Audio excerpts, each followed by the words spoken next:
Hello and welcome to AM Guide Assam. যিবোৰ candidate এবাৰ বিআৰএম ল কলেজত LLB নাইবা BLLB এডমিশ্যন ল'ব বুলি ভাবিছা তোমালোকৰ অনলাইন যেটো ৰেজিষ্ট্ৰেশ্যন চলি আছে সেই ৰেজিষ্ট্ৰেশ্যনৰ লাষ্ট ডেট কিমান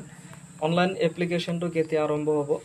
তাৰ পিছত তোমালোকৰ এন্ট্ৰেন্সটো কেতিয়া হ'ব আৰু এন্ট্ৰেন্সৰ কি টাইপৰ কোৱেশ্চন তোমালোকে চাব লাগিব তাৰ কাৰণে আজি মই ফুল ডিসকাশন ইয়াতে কৰি যাম সো ফাৰ্স্ট অফ অল বিআৰএম ল কলেজত হিদিনা এটা নোটিছ অলৰেডি ৰিলিজ হৈছে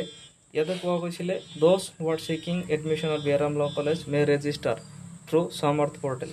Okay, so Samarth portal তোমালোকৰ অলৰেডি আৰম্ভ হৈছে অনলাইন এপ্লিকেশনটো এটো জাস্ট এটা ৰেজিষ্ট্ৰেচন হয় ইয়াতে অলৰেডি লিখা আছে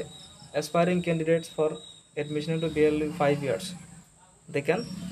register themselves in the Samarth portal. So তোমালোকে ৰেজিষ্ট্ৰেচনটো কৰিব পাৰা this is for 5 years BLLB যিখিনি LLB 3 ইয়াৰ্ছৰ আছে তোমালোকৰ কাৰণে এতিয়ালৈকে আহা নাই সো অনলি এটো ৰেজিষ্ট্ৰেচনে হয় তো অনলাইন এপ্লিকেশনটো চাও আমি এনে অন্যান্য বছৰত জুলাই মানত আৰম্ভ হয় জুলাই লাষ্ট উইক আৰু আগষ্টত তোমালোকৰ এন্ট্ৰেন্সটো শেষ হয় আগষ্টতে এডমিশনটো হয়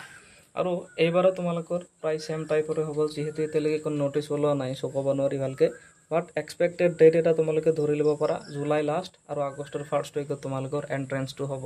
সো যেহেতু দুমাহ মান এতিয়া টাইম আছে আমাৰ হাতত এন্ট্ৰেন্সত কি টাইপৰ কোৱেশ্চন আহিব তোমালোকৰ অলৰেডি মই আগতে কৈছো ইয়াতে জিকে তাৰ পিছত ইংলিশ গ্ৰামাৰ লাগিব ম্যাথছ লাগিব আৰু লাগিব ৰিজনিং সো এই চাৰিটা পাৰ্টৰ পৰাই তোমালোকৰ কোৱেশ্চন খিনি আহিব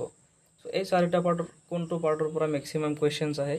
প্ৰিভিয়াস ইয়াৰত কি ইম্পৰ্টেন্ট কোৱেশ্চনছ তোমালোকৰ খুদিছিল বা কি টপিকৰ পৰা কোৱেশ্চন ম্যাক্সিমাম কোৱেশ্চনছ আহিছিল আৰু এইবাৰৰ কাৰণে কি মোষ্ট ইম্পৰ্টেন্ট টপিক চাব লাগিব কোনটো টপিকৰ পৰা কেনেকৈ আনসাৰ লিখিব লাগিব কেনেকৈ ইজিলি এন্ট্ৰেন্স ক্ৰ্যাক কৰিব পৰা এই গোটেইখিনিৰ ওপৰতে মই তোমালোকক এন্ট্ৰেন্স ক্ৰ্যাক কৰাকে এটা স্পেশাল ক্লাস আৰম্ভ কৰিছো তোমালোকে যদি ক্লাসটো জয়েন কৰি লোৱা গুগল মিটত ক্লাস হ'ব তাৰ পিছত তোমালোকে নোটস ৰেফাৰেন্সেস মেটেৰিয়েলস যিমান যি লাগে মোৰ ক্লাসত পাবা তাৰ লগতে ৰেগুলাৰ তোমালোকক পাৰ্সোনাল গাইডেন্স ততে দিয়া হ'ব উইকলি এটাকে মক টেষ্ট থাকিব ৰেগুলাৰ হোমৱৰ্ক থাকিব যদি ক্লাসটো জয়েন কৰা অনলি 3000 ফিস হয় তোমালোকে এই ক্লাসটো জয়েন কৰিলে যে কোনো ল কলেজৰ এন্ট্ৰেন্স ইজিলি ক্ৰ্যাক কৰিব পাৰিবা এটো ওয়ান টাইম ফিস